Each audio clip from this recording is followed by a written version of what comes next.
Our next speaker is Erika Pickworth. She's also from Australia. She was at the last conference. She's had some wonderful experiences in her life. I hope you have time to have conversations with Erika during lunch and on the bus and other times. She's going to talk about patterns, preschoolers, and processors. I hope this works. This is the first time I've ever done this. Is the internet connecting? Can you help her connect, please?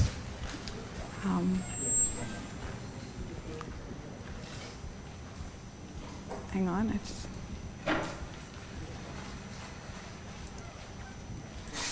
seems to have frozen. Okay.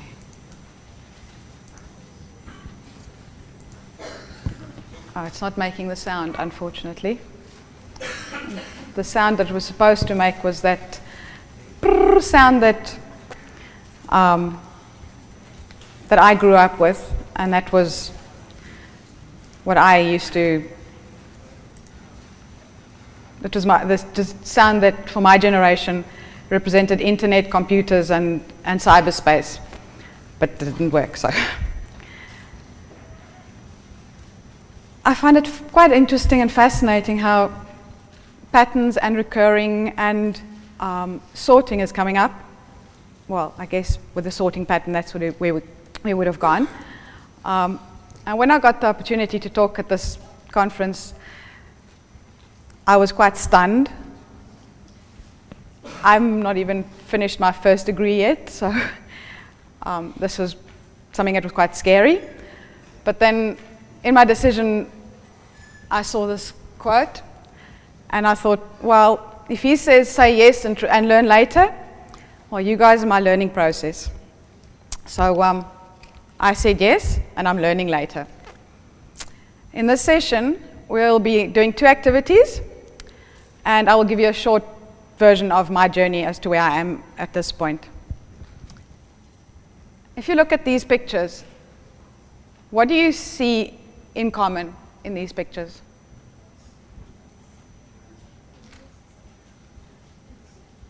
Patterns, repetition, order. In an article, Importance of Design Patterns and Frameworks for Software Development, it is said that design patterns are among the most powerful methods for building large software systems. Patterns provide well-known solutions to recurring problems that developers are facing. There are several benefits of using patterns if applied correctly. I cannot pronounce that person's name. What we're going to do now is, everybody got a little packet. I'm going to just ask everybody who's got number 1 to 20 written on their packet, just to take out the little 2-sided card. So if you've got number 1 to 20 written on your packet on the outside, sort of in the top corner, if you can take out the little laminated card and just line up in the front here for me, please. That would be really cool. If you can just bring it to the front, your little card. 1 to 20. So if you're in that 1 to 20 group.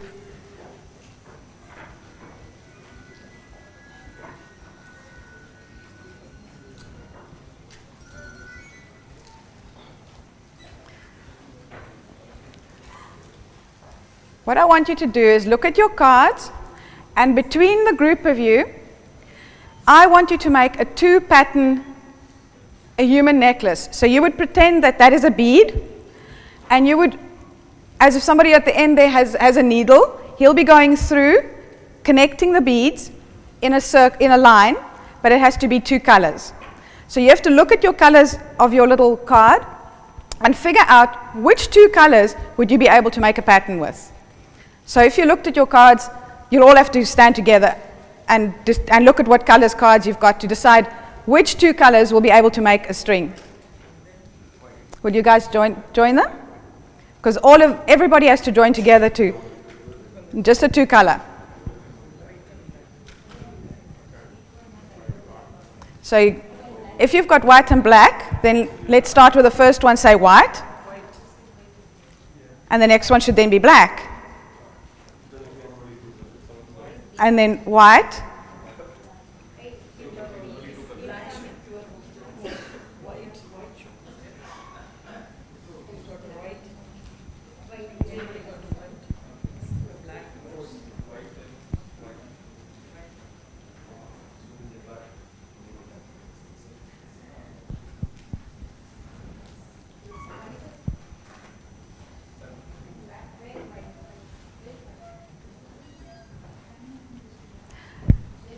That was quite easy, wasn't it? Do you think you'll be able to do that with 3 colors? With what you've got?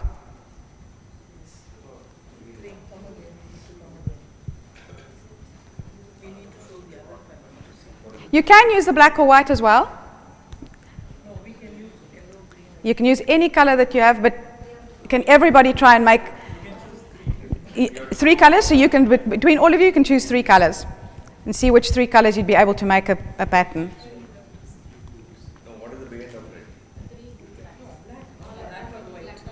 You can use black or white as well. Yes. But you have to figure out which colors you've got with. No, it'll have to be a repeating. It'll have to be a repeating color. So what I would want is I want the colors to be repeating. Say white, black, blue, white, black, blue. I would like it to be just 3 colors, so it'll be white, black, green, white, black, green, white, black, green. So I only want you to use 3 colors.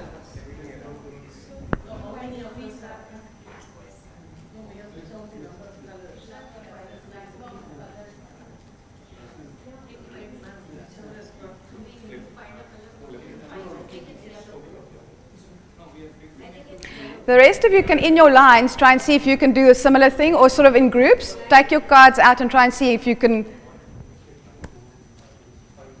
if you can manage to make little.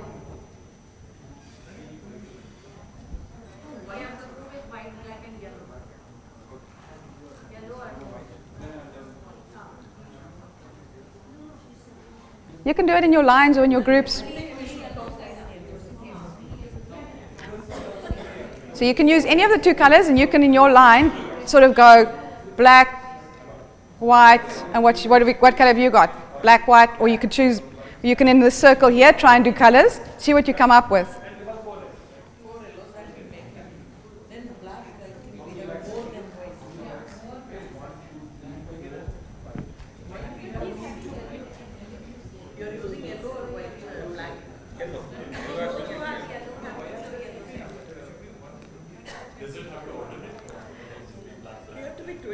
No, it has to be 3 colors. So try and use either the black or the white, because everyone has got a black or a white.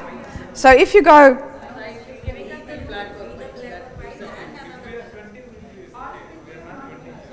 it doesn't matter. I mean, as long as you sort of, the idea is to see which colors you can use to make a repeating pattern. Okay. Okay. Good. Go for it.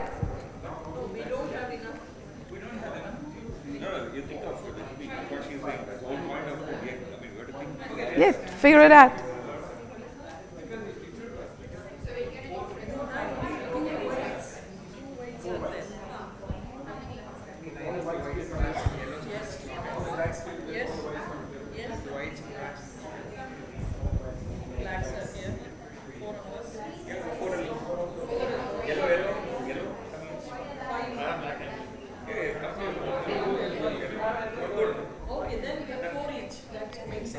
Good. White, black, yellow, white, black, yellow. Go for it.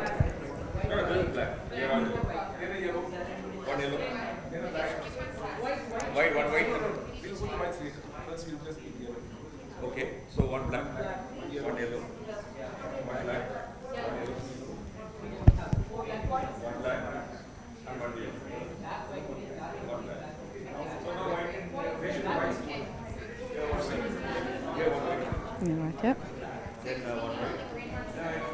Oh, okay, there's a hole. Right.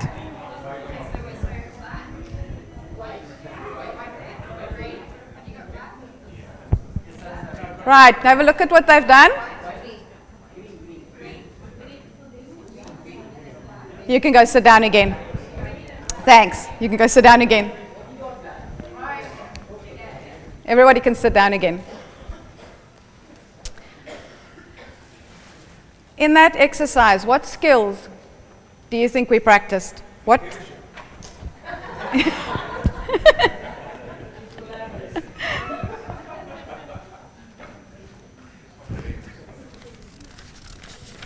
If we're thinking specifically in terms of early childhood, which is the area that I'm working in, what do you think were the skills that we were working on there? We did repetition. We did problem solving. We did negotiation, because we needed people to negotiate. We did communication. We covered exploring and engaging with physical and emotional environments, because just working together, it could have been quite an explosive situation if you were working with special needs students, which is what I work with as well. You work with relationships through play, because this is play, but it is learning through play. And you were open to challenges, because it was a challenge standing up here and sort of looking at this little card. The resources that you've got are for you to take home, and you can go and use that as it's a reasonably inexpensive way of making a resource to use in a classroom. Now I would like to share my journey from where I came from. I was a naughty ADHD child who struggled in school because I couldn't focus on anything. Nothing that grabbed my attention could keep me focused. In year 5, I spent quite a bit of time in the corner of the classroom in a dustbin, because the teacher said I wasn't learning anyway and I was too naughty. He thought I was dumb, but that was before teachers knew about ADHD. I passed year 12 by some miracle, but I had no clue what I was going to do. So I followed a friend of mine to university, and we enrolled for the first year of a new degree, which was a Bachelor of Commerce with a major in computer science. Once again, I only excelled at that which I enjoyed. I got a distinction for computer science. I remember programming in Pascal on a huge mainframe computer in the computer lab. I had to save every little bit of programming I did on a floppy disk. Personal computers didn't exist then yet. Sadly, I failed everything else, and I had to leave university and go to work.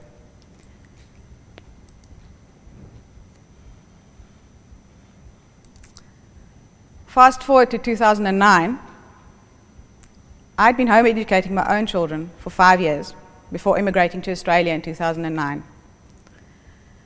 We started as house parents for 12 Aboriginal girls at a remote boarding college, Willenning Homeland College. We lived with these girls 24/7 for 6 weeks at a time. The children arrived at this school at the age of 12 to 13. They'd rarely gone to school before this. This whole experience was very traumatic for them. They had to leave their families behind, their friends behind. And for many of these children, they couldn't see or understand what they were even doing there. They had a lot of knowledge. They had a lot of skills. Unfortunately, none of these skills passed the benchmark tests that they needed to do. We spent 2 years with these girls at Willenning before we transferred to the sister school in Darwin. At Marara, we had 10 boys in our house. The boys were less resistant to the Western culture, but it was in this house that I realized the huge gap between Indigenous education and dominant culture education. These boys were 14 or 15 years old, but horribly failed at the NAPLAN test. A quote from the Australian Curriculum Assessment and Reporting Authority says, "NAPLAN is the measure through which governments, education authorities, schools, teachers and parents can determine whether or not young Australians are meeting important educational outcomes in literacy and numeracy." I probably would have failed NAPLAN tests too, because I don't learn like other people do. If something doesn't grasp my attention, almost immediately, I lose interest. But if I found games and hands-on things always used to captivate my attention, and that's the way I learn. The best learning style for me is hands-on fun activities, and I saw these similarities between myself, the Indigenous Aboriginal students that I worked with, and the early childhood students that I work with now. When I graduate next year, I plan to have as much fun in my classrooms as possible, because learning happens when people are engaged, and this is almost always guaranteed in intentionally planned play-based learning. Our next activity which we're going to do is, I got the idea from a remedial program which I saw online. It's called Audie Blocks. I adapted the idea and used the colors which our Aboriginal students are used to in their own paintings, their cultural paintings. The remedial program Audie Blocks uses 6 primary colors, and there's much more to the program than just the little bit which I've adapted and used. If anyone's interested in the Audie Blocks link, it'll be at the end of my PowerPoint. Oops, sorry, I need to go back. What I want everybody to do is take out the little blocks, the little colored blocks. Beg your pardon? Oh, you can open your little tray tables and build it on your little table thing.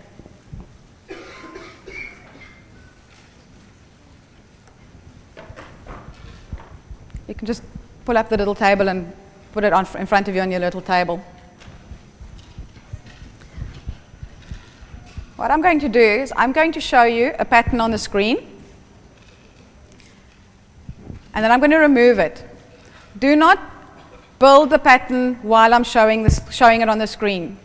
I'm going to show it, and I'm going to take it away, and I'm going to give you a chance to build it. The first one is going to be really easy, but they get a bit more difficult as they go. Oh dear, now I'm going backwards. Oh, no, forward. Black, red. You can build now?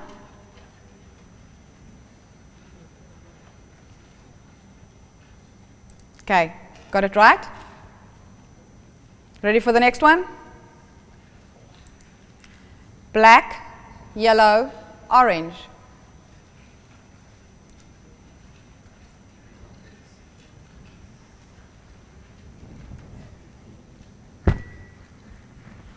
You ready?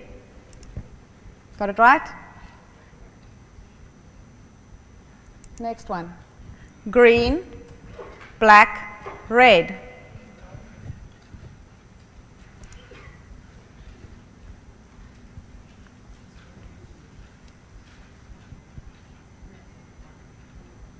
You ready? Got it right? Okay, next one. The next one I won't be reading the colors. You just need to look at them.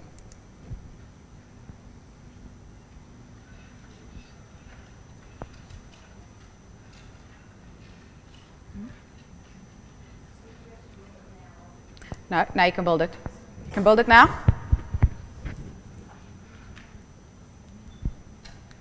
Okay. Try remember not to build it while I'm showing you the picture. Try and remember it. Okay, ready to look?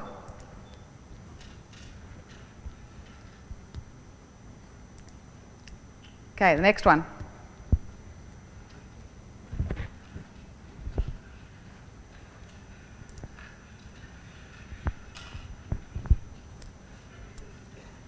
Ready? Got it right? Okay, the next one's got 5 colors.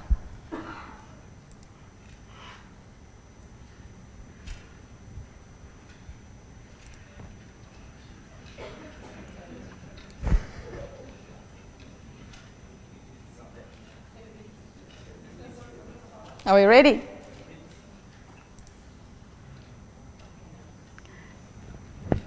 Okay, do you want a bit more time for the next one? I'm going to do the next one. Do you want a bit more time for it? Okay. Okay. Next one.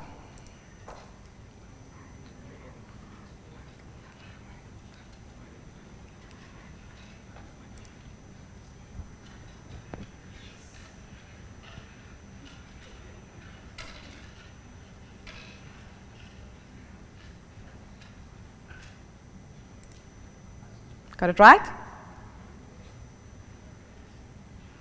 Okay, the next one's got 6 colors.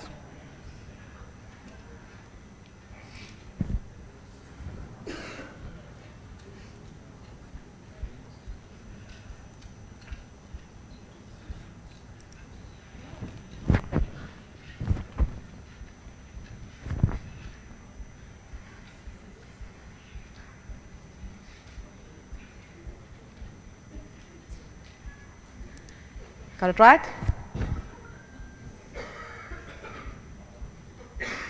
Okay, our next one is, I think, also still got 6 colors.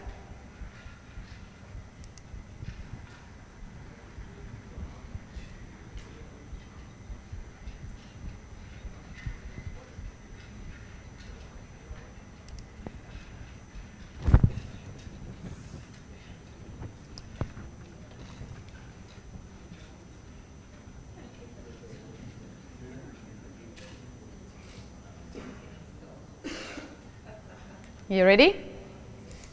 How many got that one right? Oh, cool. Try the next one. Next one I think's got 7 colors.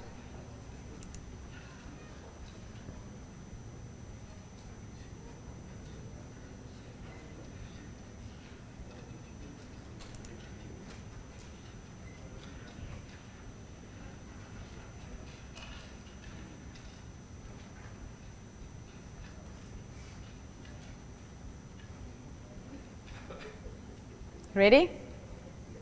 How many got that one right? Cool. Okay, 8 colors.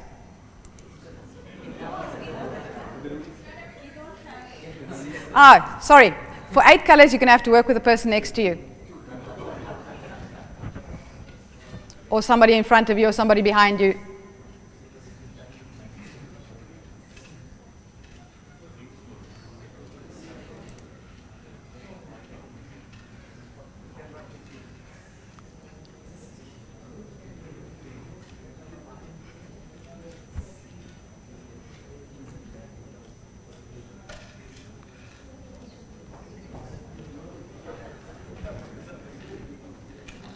Does anybody think they've got it?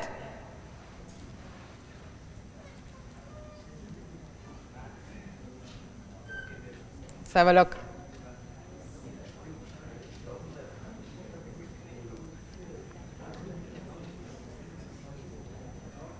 Did anybody get it right? Okay. I'm going to do one. I think I've got one 9 color. I'm not sure if I do. Or 2 people. Nah, I didn't put the 9 color on. Right. What skills do you think we develop by doing that?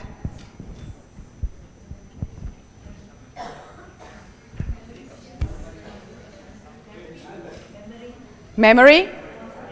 Concentration? Patterns? Okay, I'm going to flip it up there. Oh, sorry. Oh, there we go.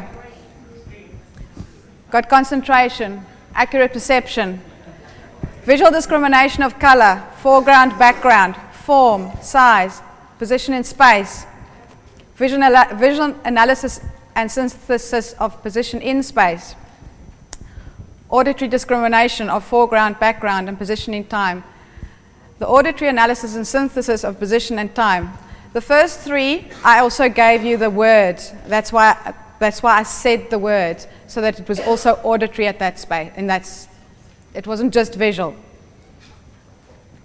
Decoding and integration of information, visual closure, imagination, visual memory, auditory memory, sequential memory, long-term memory, short-term memory, working memory, concept of numbers, reasoning, logical thinking, fine motor coordination, gross motor coordination, and sensory motor integration.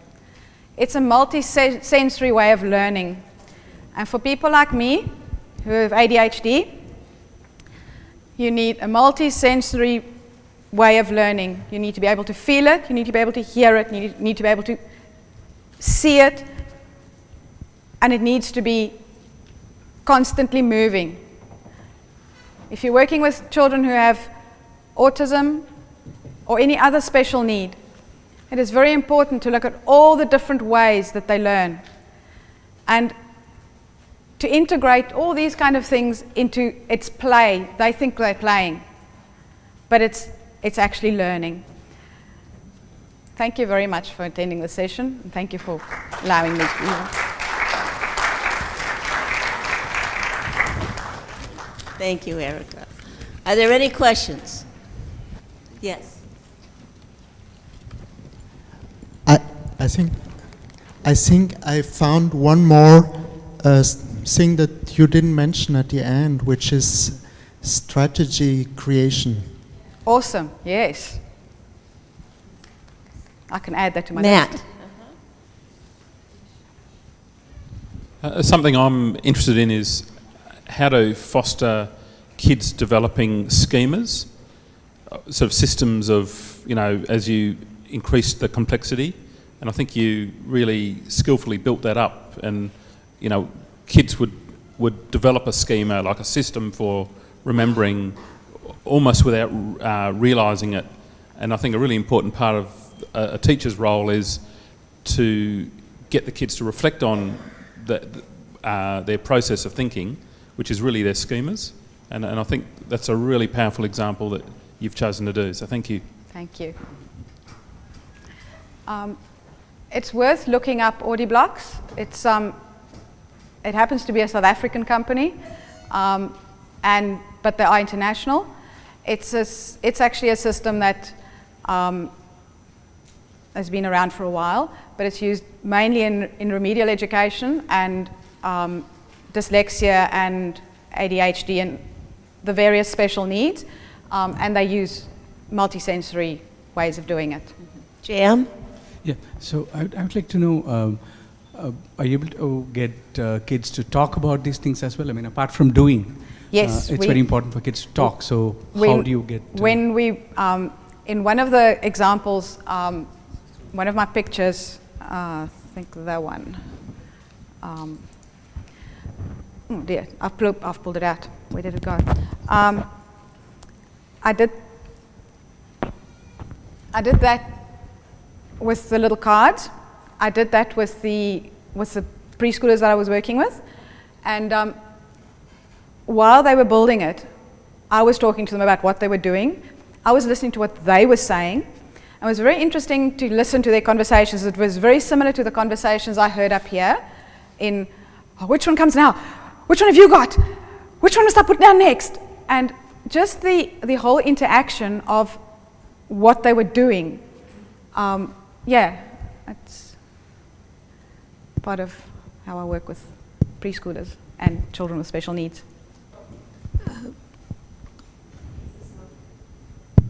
Thanks, Erika, especially because you actually brought it out from your own lived experience. Thank you. What I think, I'm working in education, and we find that more and more, even the construct of disability, just like ability is constructed, disability is a construct.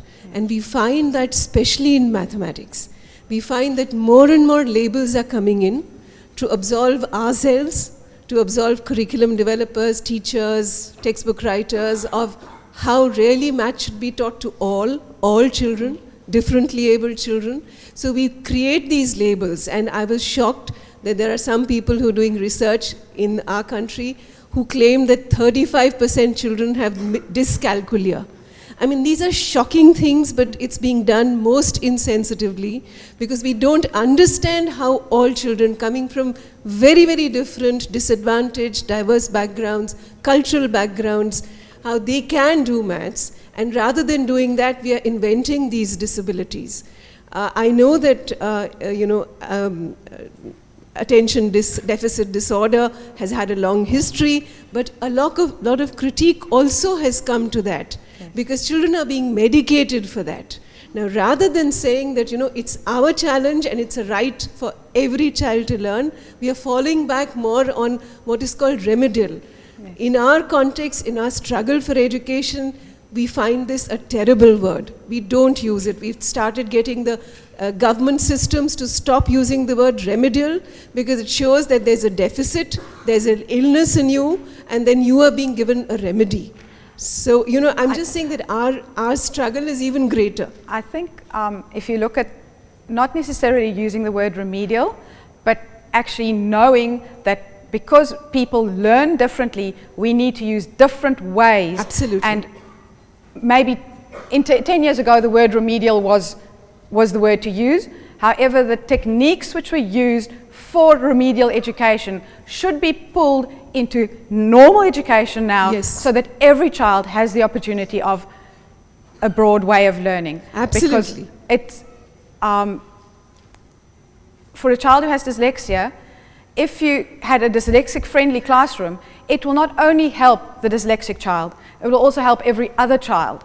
Because anything which is differently enabling will help every other child as well. In fact, we are calling it enrichment.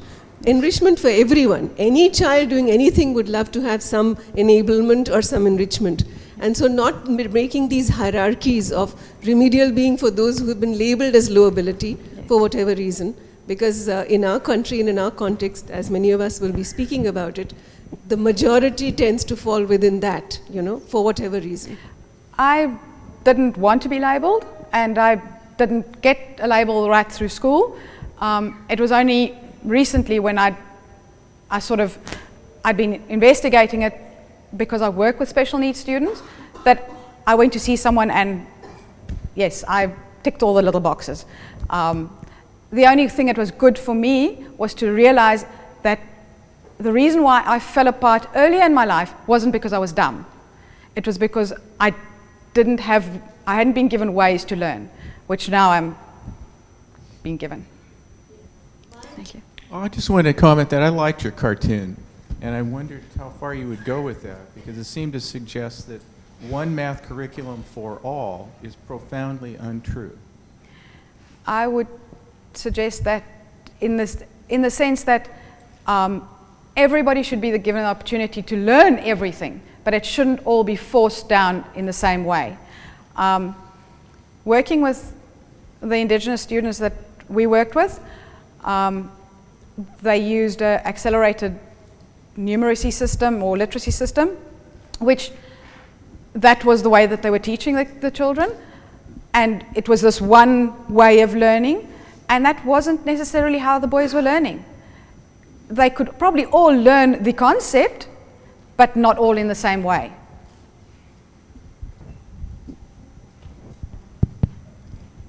Since assessment is since assessment is an important part of quality learning, and now in our country we have a law which mandates education of good quality for every child, and a curriculum which says that quality education is that which ensures equality, equality of outcomes. Very, very major challenges. What is your view on assessment? I find that really hard to answer.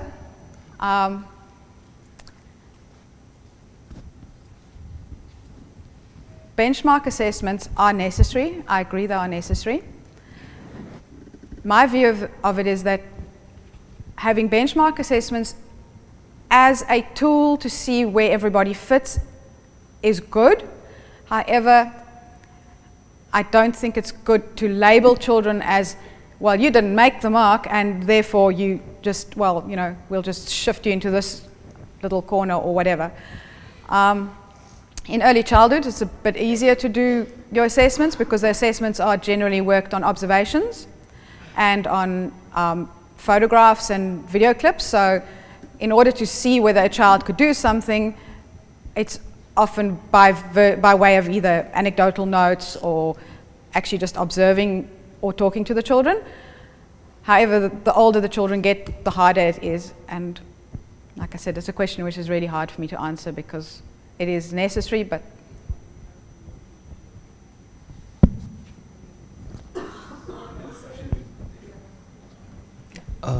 yes, here. Excuse me, Erika. yes. Yeah. So, since one of the goals of education is to help with transfer of learning, have you found that these kind of exercises help with that better than the conventional text-based resources? With the students that I've worked with, yes. And I would assume that if it worked for a student who has a special need, it would work for every student. And I think just in terms of just realizing that we all learn in different ways and that if you can include as many of those ways in your lessons, for a child who learns visually, they would see the picture. For a child who learns by kinetics, they will feel the block. For a child who learns by hearing, they would have heard me say the names of the blocks. And I think to try and incorporate as many possible ways and put them together is essential. Excuse me. My doubt was like, as we've seen that the people are from different cadre, they may not have the same benchmark, right? See, if you're going to train a different kind of a talents at the same time, what would be the best way to train them to reach the basic benchmark for all of them? I can't answer that question at this stage. I've not been in a classroom yet. I've worked as a support assistant in a classroom for 2 years now, while I've been studying my education degree. I've seen a lot of it in the classrooms. I've got a lot of ideas in my head as to what I'm planning to do once I move into a classroom. However, today, I do not have that answer for you. 5 years' time, I'll hopefully have that answer for you. Okay.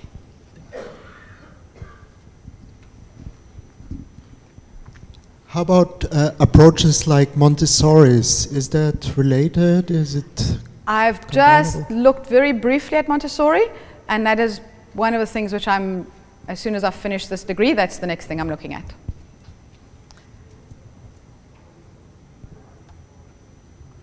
Anyone else? Thank you very much for having me. Thank you. Thank you.